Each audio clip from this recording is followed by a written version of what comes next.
تلميذة يحيوي ملاك؟ نعم. معك السيد وزير التربية الوطنية. مرحبا. كيف حالك ملاك؟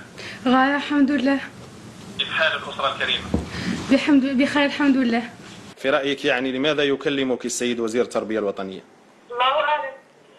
الله أعلم. نعم. أنا أخبرك. تلميذتنا ملاك. نعم. من ثانوية مكي بون بولاية معسكر. نعم. شعبة رياضيات ما شاء الله. نعم.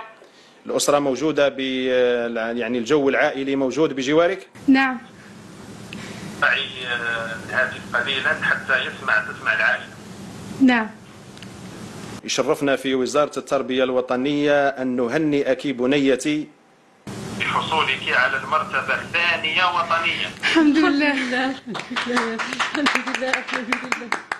المرتبة الثانية وطنيا بمعدل عام في شهادة البكالوريا وصل 19.52. الحمد لله.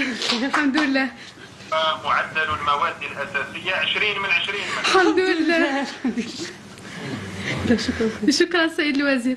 ليست بالغريبة لأنك من أسرة متعلمة والأبوين كلاهما أستاذ جامعي. الحمد لله. وشعبتك شعبة الرياضيات التي نوليها الأهمية القصوى. نعم. هنيئا لك بنيتي، ونشير إلى أنك تتقاسمين المرتبة الثانية بنفس المعدل أيضا حصلت عليها تلميذة أخرى، ولكن لأنك الأصغر سنا فيعني رتبناك في المرتبة الثانية تشجيعا لك إن شاء الله، ونشوفوك إن شاء الله في الدراسات الجامعية متألقة في الرياضيات إن شاء الله. شكرا سيد الوزير وبارك الله فيك. هنيئا لك بنيتي، وهنيئا للأسرة الكريمة، وهنيئا لولاية معسكر المرتبة الثانية وطنيا، حصولك يعني ممثلة لولاية معسكر على المرتبة الثانية وطنيا، وهنيئا لأسرتنا التربوية في ولاية معسكر. شكرا سيد الوزير.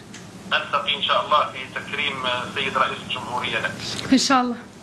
توفيق إن شاء الله. إن شاء الله. شكرا. شكرا.